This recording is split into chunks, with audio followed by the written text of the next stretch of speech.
उपोषणकर्त्या महिलेचा जीव धोक्यात, तरीही प्रशासन झोपेत। 5 दिवसांपासून आमरण उपोषण, तरीही अधिकाऱ्यांचा पत्ता नाही। जालना शहरात मालकी हक्काच्या जमिनीच्या वादातून सुरू असलेलं आमरण उपोषण आता प्रशासनाच्या निष्क्रियतेमुळे गंभीर टप्प्यावर पोहोचले। जयश्री संजय कटके आपल्या हक्काच्या जमिनीवर गेल्या 5 दिवसांपासून उपोषणाला बसलेत, मात्र प्रशासनानं अद्याप त्याकडे पूर्णतः पाठ फिरवली असल्याचे संतापजनक वास्तव समोर आलंय। उपोषणकर्त्या महिलेची प्रकृती खालावत असताना एकही जबाबदार अधिकारी भेटीस न आल्यानं तीव्र रोष पसरलाय। कटके यांनी जिल्हाधिकाऱ्यांना निवेदनात दिलेलं स्पष्ट केलंय की त्यांचा नगर भू क्रमांक 10753 या मालकीच्या जागेवर 50 ते 70 जणांच्या टोळक्यानं जबरदस्तीनं प्रवेश करून गेट तोडणे, नासधूस करणे आणि बेकायदेशीर ताबा घेणे अशा गंभीर प्रकारांना अंजाम दिला। एवढंच नव्हे तर जागा रिकामी करण्यासाठी तब्बल 50 लाख रुपयांची खंडणी मागण्यात येत असल्याचा धक्कादायक आरोपही त्यांनी केलाय।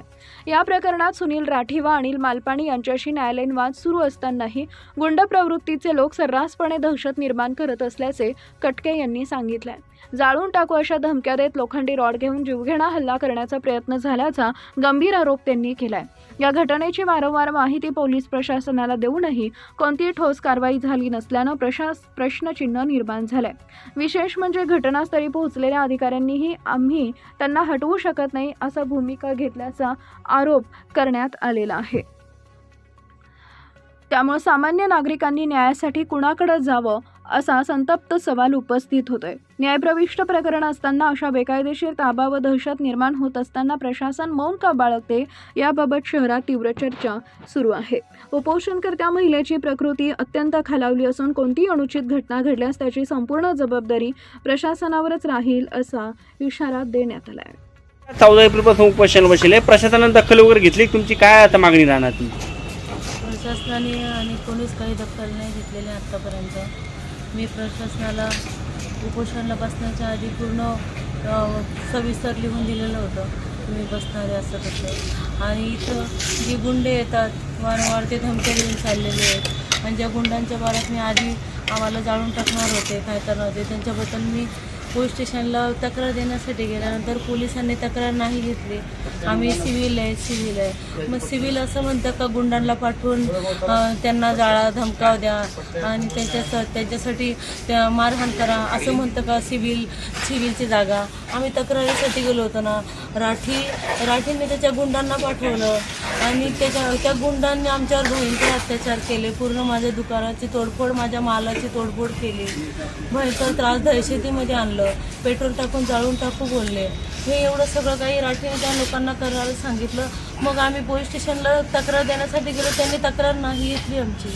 आम्ही खूप वेळेस त्यांना 100 वेळेस फोन लावले पोलिसांना, फोन उचलून फक्त आले नाही। मग शेवटी 112ला फोन लावले, मग ते 112वाले 2-3 आले पण ते काहीच नाही, बाहेर निघून गेले। मग काय कोणाला दाद मागायची, काय करायचं सांगा तुम्ही? आता मागणी काय राहणार तुमची? मागणी काय? माझी मागणी एवढीच आहे की माझ्या नवऱ्याला आज बी लोकांचे गुंडांचे फोन येत आहेत, तुम्ही आम्हाला काय देता। मग प्रशासन आम्ही मेल्यावरच त्यांनी दखल घेणार आहे का याच्यामध्ये? कसं काय करायचं? आम्ही खरं सामान्य लोक आम्ही कुठून आणायचे गुंडांना पैसे द्यायला? माझी मागणी अशी आहे साहेब, मला ना माझ्या जागेची कागदपत्र ते सगळं माझे ओके येतं। कोर्टाचा जोपर्यंत निर्णय येत नाही ना तोपर्यंत वाटलं असतं ही प्रशासनाने त्यांच्या ताब्यात घ्यावी, आम्हाला गुंडांनी त्रास देऊ नये। आम्हाला माझ्या नवऱ्यासारखे फोन लावतात, आम्हाला पैसे मागतायत, आम्ही कुठून द्यायची खंडणी? त्यांना 50 लाख रुपये मागतायत। आम्हाला राठीने 25 लाख दिले, तुम्ही 50 लाख द्या तेव्हा आम्ही खाली करतो।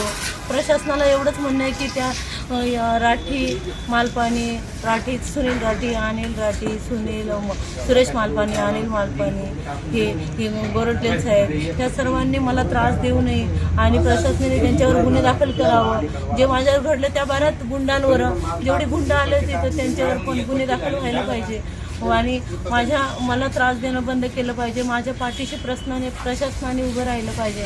माझं एवढंच सोयीवर म्हणणं आहे प्रशासनाला। काय आपलं? मी जयश्री संजय कटके।